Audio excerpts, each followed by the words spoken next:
अम्बेडकर की जयंती पर आज सभी उनको माल्यार्पण करने के लिए आ रहे हैं। समाजवादी पार्टी के विधायक रविदास जी भी पहुंचे, उनसे बात करते हैं। सर, आज अम्बेडकर जी की जयंती है, आप सब लोग माल्यार्पण करने के लिए पहुंचे हुए हैं, क्या संदेश, क्या कहेंगे? समाजवादी पार्टी ने आज पूरे प्रदेश में हर विधानसभा में डॉक्टर बाबा साहब भीमराव अंबेडकर जी की जयंती मनाने का कार्यक्रम तय किया था और पूरे प्रदेश में ये कार्यक्रम हो रहे हैं।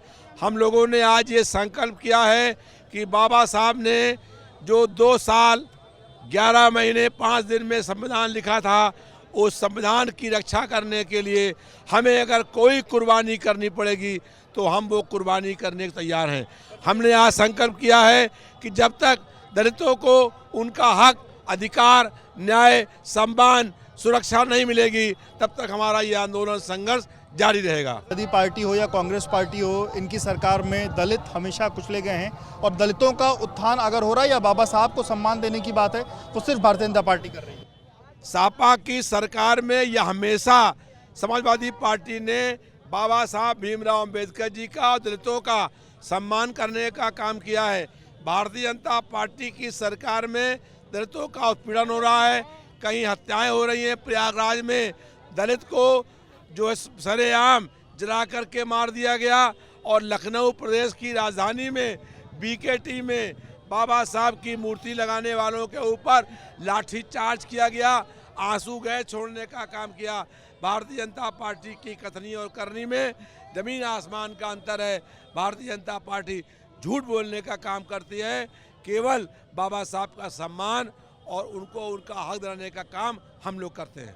वक्फ बिल को लेकर के भी तमाम चीज़ें चर्चाएं चल रही हैं। प्रधानमंत्री नरेंद्र मोदी ने आज कहा कि अगर पिछली जो सरकारें हैं, चाहे समाजवादी पार्टी हो, कांग्रेस पार्टी या अन्य जो दल हैं, अगर उन्होंने मुसलमानों को सही सम्मान, सही तरीके से उनके लिए काम किया होता तो मुस्लिम युवा पंचर नहीं बना रहे होते। पर आज की तारीख में जिस तरीके से वक्फ का जो सही उपयोग, अब जो हमने संशोधन किया है, उससे वक्फ का सही उपयोग होगा और मुस्लिम युवा जो है वो अच्छे से काम धाम कर सकें। भाजपा की सरकार ने जो वक्फ बिल लागू किया है, उसके पीछे वक्फ की ज़मीनों पर कब्जा करना है, अपनी सरकार की नाकामियों को छिपाना है और जनता को मुख्य मुद्दे से भटकाना है।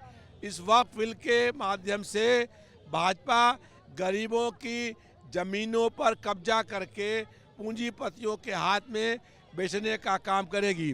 एक आज देश में केवल 4 लोग सरकार चला रहे हैं, 2 लोग सरकार में बेच रहे हैं और 2 लोग खरीद रहे हैं। उन्हीं एक बड़े पूंजीपति की बम्बई में 10 लाख करोड़ रुपए की कोठी है, वो वक्फ ज़मीन पर है। उनकी कोठी को बचाने के लिए ये वक्फ बिल लाया गया है। प्रधानमंत्री नरेंद्र मोदी ने मुस्लिमों, जो गरीब मुसलमान हैं, उनको लेकर के जो बात कही कि अगर उनके लिए सही काम होता तो आज पंचर ना बना, इस तरह की बात कहना, ये लगातार झूठ बोलने का काम करते हैं।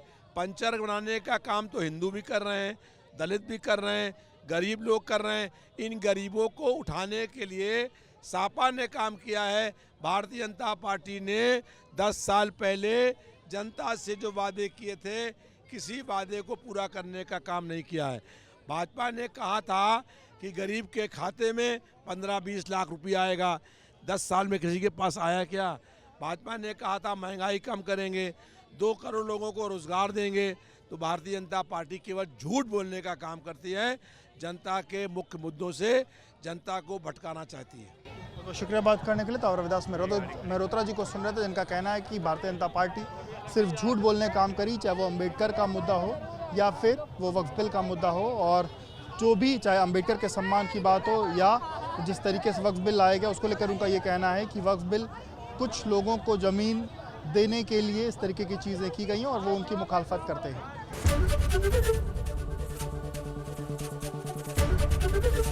एबीपी गंगा, खबर आपकी, जुबान आपकी।